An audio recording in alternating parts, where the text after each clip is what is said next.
चलिए बेटा जी, simple tissue कौन से टिश्यूज होते हैं which contain only one type of cell and they are basically epithelial tissues. Now let us see what are epithelial tissues. देखो, जो स्किन के सेल, स्किन आपने सुना होगा, स्किन बिहेव एज बैरियर। वो किसी बाहर की चीज को अंदर नहीं आने देता है। तो जो भी बैरियर होगा उसके सेल्स हमेशा टाइटली पैक्ड होंगे। ठीक है। Cells are not loosely packed, ताकि कोई भी बाहर की चीज, एयर, इन्फेक्शन, कोई जर्म, कुछ भी बॉडी के अंदर ना आ पाए। So first characteristic of epithelial tissue is उनके सेल्स टाइटली पैक्ड होते हैं and they form a continuous sheet. Tightly packed means that there is no intercellular space. तो अगर मुझे ये याद है कि ये टाइटली पैक्ड हैं, तो मुझे सेकेंड पॉइंट अपने आप लर्न हो जाएगा कि इनके बीच में इंटरसेल्युलर स्पेस नहीं होता है। आप डायग्राम में देख रहे हो, सारे सेल्स एकदम टाइटली पैक्ड है, कोई बीच में स्पेस नहीं है। Now it is separated from the underlying tissue bye an extra cellular basement membrane. अब आपका एक है आपका एपिथेलियल टिश्यू। ठीक है। एपिथेलियल टिश्यू के नीचे भी कोई टिश्यू होगा, for example adipose tissue. Adipose tissue क्या स्टोर करता है अपने अंदर? Fat molecules. ठीक है। तो एपिथेलियल टिश्यू और एडिपोज टिश्यू के बीच में there is a basement membrane. ये जो मेम्ब्रेन है ये इन दोनों टिश्यूज को सेपरेट करती है। एक दूसरे के साथ ये टिश्यूज कनेक्टेड नहीं है, अलग हैं, क्योंकि बीच में एक बेसमेंट मेम्ब्रेन है इनके। ठीक है। Extra cellular basement membrane, extra means a layer at the base. ठीक है। ये ऊपर जो आपको दिख रहा है ये बॉक्स बॉक्स जैसा, दीज आर एपिथेलियल टिश्यूज। और उसके बीच में कनेक्टिव टिश्यू है, जैसे ब्लड फ्लो कर रहा है, थोड़ा सा हमें कट लग जाए ब्लड आ जाता है ना, इसका मतलब स्किन के एकदम नीचे ब्लड के भी वेसल्स हैं। राइट। सो कनेक्टिव टिश्यू है। एंड आप ये जो रेड सी लाइन देख रहे हो, जो एपिथेलियल टिश्यू को बाकी कनेक्टिव टिश्यू से सेपरेट कर रही है, that is extra cellular fibrous basement membrane, the membrane which separates the epithelial tissue from the outer या other tissues. Now epithelial tissue body में कहाँ present होता है? It is present in the skin, lining of the mouth, जो mouth की lining है, inner lining, उसमें lining of blood vessels, जो blood vessels हैं जिसके through blood travel करता है, वहां पे भी epithelial cells या epithelial tissue प्रेजेंट होता है। ठीक है। तो आपको लोकेशन आ सकता है, where are epithelial tissues present. It can come in multiple choice questions also, या ऑड वन आउट, ऐसा क्वेश्चन। ठीक है। So lining of mouth, lining of blood vessels, alveoli of lungs. Lung के बीच में एक स्ट्रक्चर होता है जिसके थ्रू गैस एक्सचेंज होता है, उसको बोलते हैं एल्व्यूले। ठीक है। देन किडनी ट्यूब्यूल्स, जो किडनी के ट्यूब्स होती हैं उनमें भी एपिथेलियल टिश्यू प्रेजेंट होता है। तो हमें जो लगता है कि आउटर मोस्ट स्किन ही स्किन है, उसके अलावा और भी हमारे पास एपिथेलियल टिश्यूज हैं। ठीक है ना। ये करता क्या है, व्हाट इज द फंक्शन? तो फर्स्ट पॉइंट में आपको क्या बता रहे हैं हम? We are telling you about the location of the tissue, कि ये बॉडी में कहाँ प्रेजेंट है। Then second point is, second third fourth point क्या है हमारे पास? फंक्शन। सो पहला क्या है? It forms a protective covering of the animal body, protection देता है। Number two, it it acts as a barrier to keep body system separate. हर बॉडी सिस्टम को दूसरे बॉडी सिस्टम से सेपरेट करता है। लिवर के बाहर एपिथेलियल टिश्यूज हैं, फिर पैनक्रिया के बाहर है, तो वो अंदर जो पूरा ऑर्गन है उसके सेल्स को बाकी टिश्यूज से सेपरेट आउट करता है, बैरियर की तरह बिहेव कर रहा है, because there is no intercellular space. The permeability of the cell plays an important role in regulating the exchange of membrane. ध्यान से सुनो इसको। हमने पिछली स्लाइड में ये पढ़ा था कि एपिथेलियल सेल्स में इंटरसेल्युलर स्पेस नहीं होता है। Now the you can get a question, क्यों नहीं होता है? ठीक है। या नहीं होता है तो उससे क्या फर्क पड़ता है? बिकॉज स्पेस नहीं है। तो कोई भी चीज अगर इस टिश्यू के अंदर या बाहर जाएगी, that is on the basis of permeability. Permeability means capacity of passing a molecule. ठीक है। कि वो मॉलिक्यूल उसमें से जाएगा या नहीं जाएगा, ये कौन डिसाइड करता है?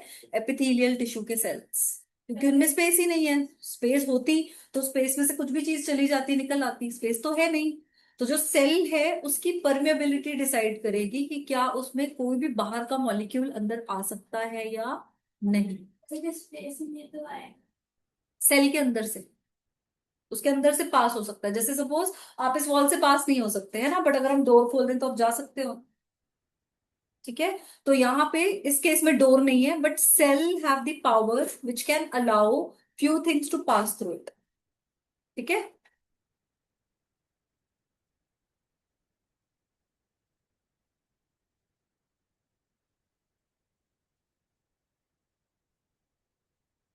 चलो नेक्स्ट करते हैं।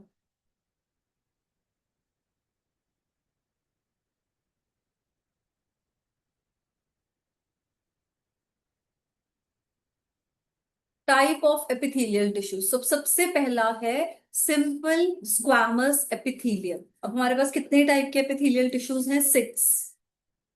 सिक्स। ठीक है। तो उसमें से सबसे पहला है सिंपल स्क्वामस एपिथेलियम। आपको ये जो बाहर के सेल्स हैं ये हमारे एपिथेलियल टिश्यू के सेल्स हैं। ठीक है। तो ये सेल्स आपको कैसे दिख रहे हैं? They are extremely flat. ये सेल एकदम फ्लैट है ना, ऐसे ऊपर को तो नहीं उभरा हुआ ना, एकदम फ्लैट है। ठीक है। सो नंबर वन थिन है, फ्लैट है, and forms a delicate lining where simple squamous epithelium is present at the lining of blood vessel, lung alveoli, oesophagus and lining of the mouth. इन सब जगह पे simple epithelial cells हैं। हाँ जी बोलो।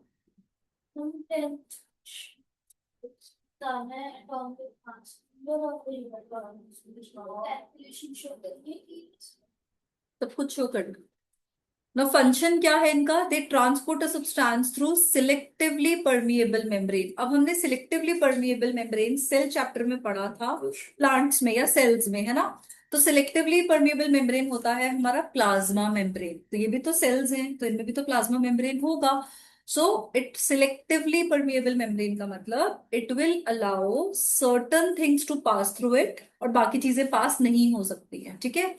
सो इसकी आपको प्रॉपर्टीज मिल गई, लोकेशन मिल गई, एंड फंक्शन मिल गया। The second squamous is stratified squamous epithelium. अब यहां आपको कुछ अलग दिख रहा है, स्ट्रक्चर कुछ अलग दिख रहा है। ये अंदर सेल्स दिख रहे हैं ये वाले, दी सेल्स, है ना। ये हैं आपके stratified epithelial tissues. So in this tissue the cells are arranged in the form of pattern of layers. एक लेयर है सेल का, उसके ऊपर एक और लेयर है, उसके ऊपर एक और लेयर है। तो ये थिन नहीं है, ये लेयर की फॉर्म में है। कहाँ प्रेजेंट है? Outer layer of skin.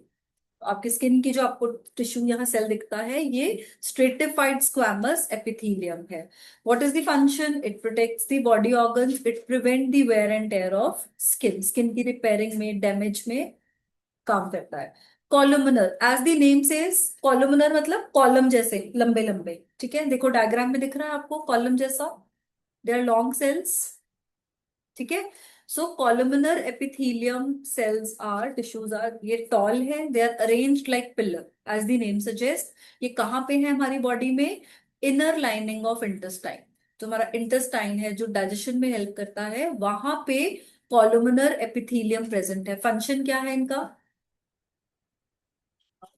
They secrete digestive enzymes. They perform absorption of nutrients from the digested food. आपने जो खाना खाया उसमें से जो भी डाइजेशन हुआ उसमें न्यूट्रिशन को एब्जॉर्ब करते हैं। Then comes ciliated columnar tissue. अब देखो कॉलमनर तो ये भी है, कॉलमनर पीछे वाला भी था। आप पीछे रह गए बेटा। आउटर लेयर में कॉलमनर नहीं है, आउटर लेयर में स्ट्रेटिफाइड है। उनका काम है बॉडी ऑर्गन्स को प्रोटेक्ट करना और रिपेयरिंग ऑफ द स्किन करना। वो खत्म हो गया। अब जो कॉलमनर थे वो थे इंटेस्टाइन। ठीक है। हमने कितने कर लिए? तीन कर लिए। कौन कौन से? और सिंपल। ठीक है। अब हम आए हैं सिलिएटेड पे। अब सिलिएटेड मींस इसके ऊपर ना ऐसे थ्रेड लाइक स्ट्रक्चर होता है जिसको हम बोलते हैं सीलिया। ठीक है तो कॉलमनर ही है, तो लॉन्ग सेल्स, बट पूरे लॉन्ग नहीं है, थोड़े से डिसफंक्शनड है। और इन पे सीलिया जैसा एक स्ट्रक्चर है। करेक्ट। अब ये क्या करता है cilia? It has a hair like projection. ये कहाँ प्रेजेंट है? हमारे रेस्पिरेटरी ट्रैक्ट में। ठीक है, तो आपके थ्रोट में अंदर ये देखो, आपको दिख रहा है डायग्राम में ये, ठीक है। So they are present in the respiratory tract. Due to the movement of cilia, the mucus and air is pushed forward to clean the respiratory tract. ठीक है, आप जब ब्रीद इन करते हो, एयर आती है ना अंदर, तो वो एयर मूव कैसे करती है लंग्स तक? Through these ciliated squamous, ciliated columnar epithelial cells. ये देखो, दिख रहा है आपको, मूव कर रहे हैं। दोबारा देखो। सो कितने पॉइंट्स ले रहे हैं? 30। 4। ऊपर की तरफ फिरते नहीं करते।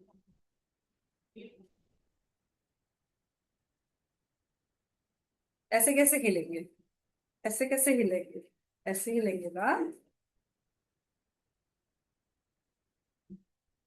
Then is cuboidal epithelium, as the name says, इनका शेप कैसा होगा? क्यूबॉइड जैसा, दिख रहे हैं? क्यूबॉइड जैसे, ऐसे। And they have a nucleus in them. ठीक है, अब ये कहाँ पे प्रेजेंट है? क्यूब शेप्ड है। They are present in the lining of kidney tubules and duct of salivary gland. Tubules क्या है? छोटी छोटी पतली पतली ट्यूब्स होती हैं किडनी में, जिनमें यूरिन बनता है और यूरिन स्टोर होता है। ठीक है, and duct of salivary duct gland मतलब जहां पे सिलाइवा स्टोर होता है। Duct means tube which carry saliva from the gland to the mouth. आपका सिलाइवरी ग्लैंड यहाँ होता है, चीक्स के पीछे। ठीक है, यहाँ इस ग्लैंड में सलाइवा बनता है और वहां से माउथ तक आने के लिए पतली पतली सी डक्ट्स होती हैं। ठीक है, तो वो डक्ट्स में जो टिश्यूज लगे हैं वो कौन से हैं? Cuboidal epithelium.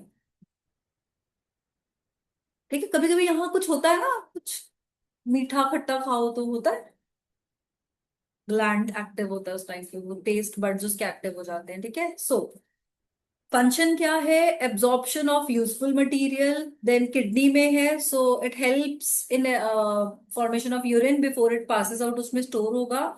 And helps in the secretion of saliva. Then comes glandular epithelium, last epithelium. ठीक है, अब ये ग्लैंडुलर एपिथेलियम है, मतलब ये वो टिश्यूज हैं जो हमारे ग्लैंड्स में प्रेजेंट है। ठीक है, ग्लैंड्स बॉडी में वो पार्ट है जहां पर कुछ ऐसी चीज स्टोर होती है जो सिक्रीट हो, जैसे हमारे हॉर्मोन्स। ठीक है, so glandular tissue, sometime a portion of epithelium tissue holds inward in the form of multicellular gland। ये देखो, ये टिश्यू सीधा जा रहा था डायग्राम में, देखो इसको आप सीधा भी तो बना सकते थे ना ऐसे, बट कई बार ये क्या करता है, डायरेक्टली जाने के बजाय ये फोल्ड हो जाता है नीचे को आके। ठीक है, और नीचे आके ऐसे फोल्ड होके फिर वापस चला गया। तो यहाँ पे it is storing the secretory molecules, जो भी बॉडी में चीजें सिक्रीट हो रही हैं वो इनमें स्टोर होती है। ठीक है, so sometimes a portion of epithelium tissue fold inwards to form multicellular gland। अब आप यहाँ पे डायग्राम में देखो, दो अलग तरीके के टिश्यूज दिख रहे हैं, एक पिंक है एक पर्पल है ना, तो that is why it is said multi cellular gland. This structure is called glandular epithelium। The function is of secreting substances like sweat, oil, mucus from the skin। ठीक है, तो ये देखो यहाँ पे डायग्राम में आपको क्लियरली दिख रहा है, ये ग्लैंड जैसा कुछ बन गया है जिसमें चीजें स्टोर हो रही है। ठीक है, ये अलग अलग ग्लैंड्स है, किसी में ऑयल स्टोर है, किसी में स्वेट स्टोर है। ठीक है, so these are glands which are made up of glandular epithelium. तो टिश्यूज कैसे? हम क्या पढ़ रहे हैं? Types of tissues. तो ये टिश्यूज हैं। तो टिश्यूज कंबाइन। हम्म, आप मतलब क्या कहना चाहते हो कि ये एक टिश्यू है? ये एक सेल है, और ये सारे सेल्स कंबाइन हुए हैं to perform a specific function, so they are making a tissue. वो भी सेल है। ये भी फिंगर है, ये भी फिंगर है, ये भी फिंगर है, ये भी फिंगर है, ये भी थंब है। ये कंबाइन होता है तो हैंड बनता है। तो हैंड और फिंगर में क्या फर्क होता है? बताओ।